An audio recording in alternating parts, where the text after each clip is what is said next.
तो आज हम लोगों को मेरे प्यारे दोस्त मेरे प्यारे भाई लोग आज जो हम लोग को पढ़ना है। हम जो पिछले कक्षा में न्यूक्लियस के बारे में पढ़ लिए थे, उसमें क्या क्या था उसके बारे में डिटेल में पढ़े थे। बीच में क्रोमोसोम था, उसके बाद न्यूक्लियर न्यूक्लियर पोर था, ये सब चीज़ पढ़ लिए थे पिछले कक्षा में। आज जो पढ़ेंगे जैसे हम लोग का मान लीजिए इस पूरा सेल हो गया। सेल के अंदर एक न्यूक्लियस है, न्यूक्लियस के अंदर एक तरह का इस तरह का स्ट्रक्चर होता है जिसको ER कहते हैं, इंडोप्लाज्मिक रेटिकुलम। फिर से सुनिए, ये कहाँ की बात है?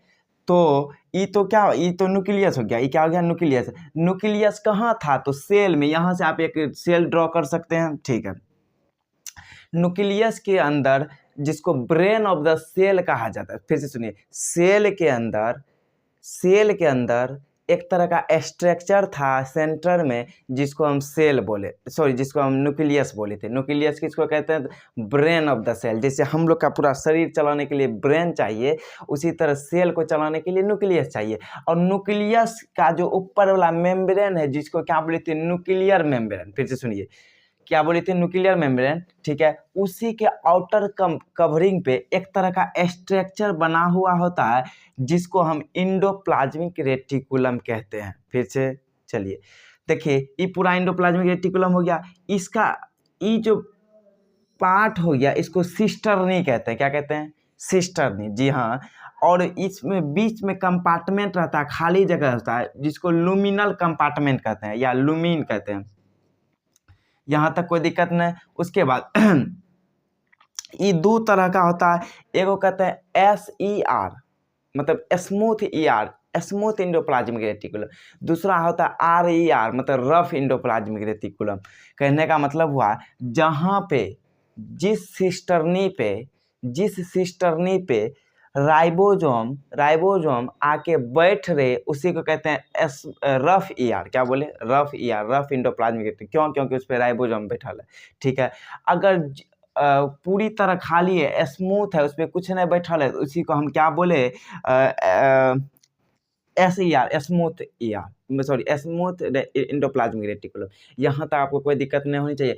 अगर देखिए इंडोप्लाज्मिक रेटिकुलम कब कौन सबसे पहले देखा था? तो पोर्टर देखा था कब? 1945 ईस्वी में, ठीक है।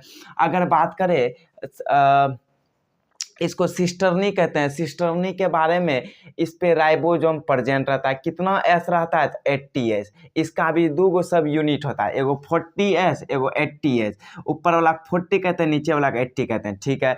ये राइबोसोम सिस्टर्नी से एक तरह का प्रोटीन से जुटल रहता है। फिर से सुनिए, ये राइबोसोम जो है इस सिस्टर्नी से, हे वाला सिस्टर्नी से, इस पे राइबोसोम है, ये एक तरह का प्रोटीन से जुटल होता है जिसको राइबोफोरिन प्रोटीन कहते हैं, ठीक है। Ribophorin help in attaching ribosome to the cisternae. कहता है सिस्टर्नी से अटैच करके राइबोसोम को एक प्रोटीन रखता है जिसको राइबोफोरिन कहते हैं, ठीक है। अब ट्यूब्यूल्स के देखिए जहाँ जहाँ राइबोसोम प्रेजेंट न है, वो खाली जगह है, उसी को बोले ट्यूब्यूल्स, ठीक है। ट्यूब्यूल्स में क्या है?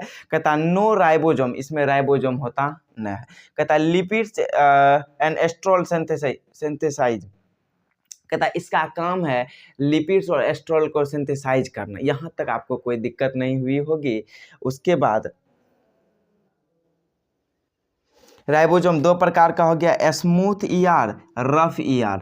स्मूथ का मतलब जिसमें नो राइबोसोम, इंडोप्लाज्मिक रेटिकुलम दो प्रकार का हो गया, स्मूथ ER, रफ ER। जहाँ पे राइबोसोम प्रेजेंट नहीं है उसको स्मूथ बोले, जहाँ पे है उसको RER बोले। अग्रेन्यूल्स का मतलब हुआ ग्रेन्यूल लाइक दानेदार तरह का राइबोसोम यहाँ होता है जो प्रेजेंट होता है। चलिए यहाँ तक आपको कोई दिक्कत नहीं होनी चाहिए। फिर आगे जो हम आएंगे नया टॉपिक लेके जिसको कहते हैं इंडो मेम्ब्रेन सिस्टम। क्या कहते हैं? इंडो मेम्ब्रेन सिस्टम अगला टॉपिक में लेके आएंगे। यहाँ तक इसको बढ़िया से उतार लीजिए और याद कर लीजिए।